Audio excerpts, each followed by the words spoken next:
I have to give it to the Scots, all right? They actually played pretty well, as well as England playing particularly average, but those two things coming together led to the game being one of the best 0-0 draws I've watched in a very, very long time. Surprising, dynamic, scrappy a lot of the time, and yes, while Scotland played pretty well, England was shoddy.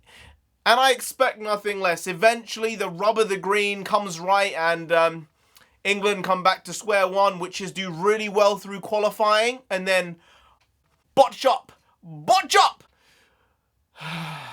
the finals. Hey, NarendraTheComic here. Right now, we're just going to be talking about the England game versus Scotland, and today, it didn't exactly go the way that most England fans would have thought it would. I don't think it went the way most Scottish fans thought it would, because the whipping boys were not getting whipped today.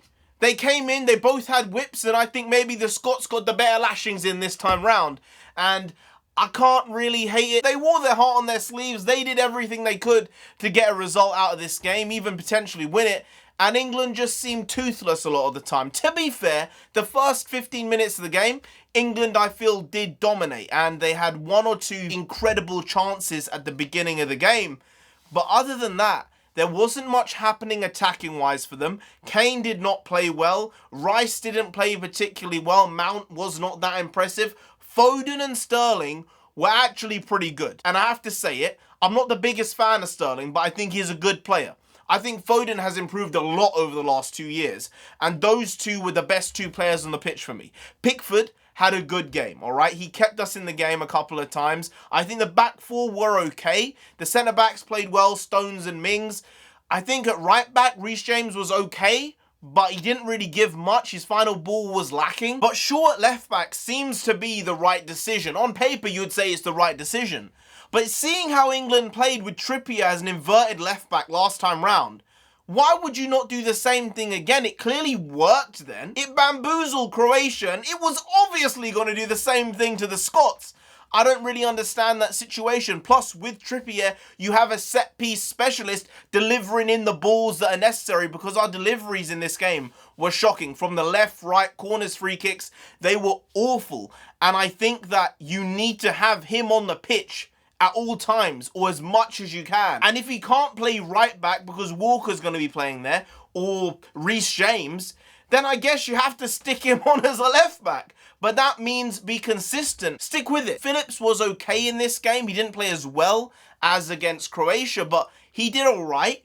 But it was the substitutions that really baffled me. I thought, wait, you're taking off Foden, our spark along with Sterling, and you're putting on Grealish. Now, I like Grealish a lot. I've changed my mind on him over the last 18 months. But Foden was not the guy to be taken off in that situation. It was either Mount or Phillips. Now, maybe you want to keep Rice as the holding guy, but you don't take off Foden then and there. You don't do it. You just don't. I don't understand that tactically. I understand other situations you made. I mean, taking Kane off to put Rashford on. Maybe Kane's carrying an injury. We don't know. Those are the internal things that they're having to deal with in the camp. But I do not like that he did that. And I don't think Grealish did much when he came on. He was pretty anonymous. There was nothing going on, positive or negative. And if you're going to make these changes and you're going to say we have the option for 5 substitutions in a game, then use them to freshen up the team, my guy. You can have half a different team if you so choose. Now, if you really feel the other players are not good enough to be playing, then that's a different matter. But we have a strong squad, especially in the attacking areas. And the fact we've scored 1 goal in 180 minutes of football is a bit shocking. Kane obviously has not been firing on any engines.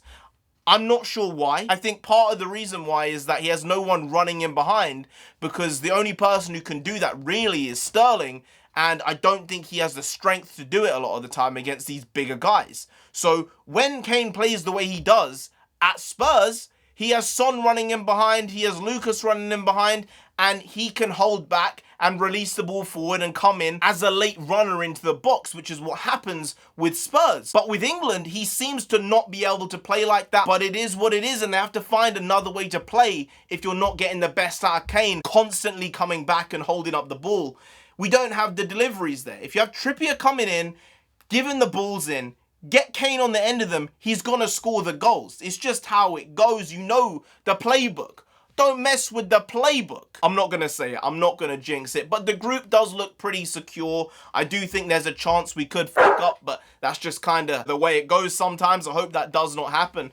But we're in a good position. We're not in a bad position. 4 points off 2 games. If we get a result in the last game, we're definitely through. Maybe, just maybe, Southgate's playing a tricky game here. Maybe he doesn't want to finish top in the group. This was said a long time ago. You don't want to finish first, maybe not even second. You kind of maybe want to finish as the 3rd best runner-up or something, so you have an easier round of 16. I don't think they would be, you know, betting on that. But it's a tough round of 16 we got coming, so I wouldn't put it past them. But it would surprise me if it was the case. But, I mean, it could be worse, it could be better. 6 points would be better than 4, but 4 points is better than 3, so let's just take what we can get. Anyway, guys, if you did enjoy this video, please like, share, comment, and subscribe to the channel down there. If you didn't, then what's going to happen? I don't know, alright? Just bloody subscribe. If you want England to win the Euros, subscribe, alright? I'm not saying it's going to happen. I'm not saying if you subscribe, it's more likely going to happen. But you could just subscribe anyway.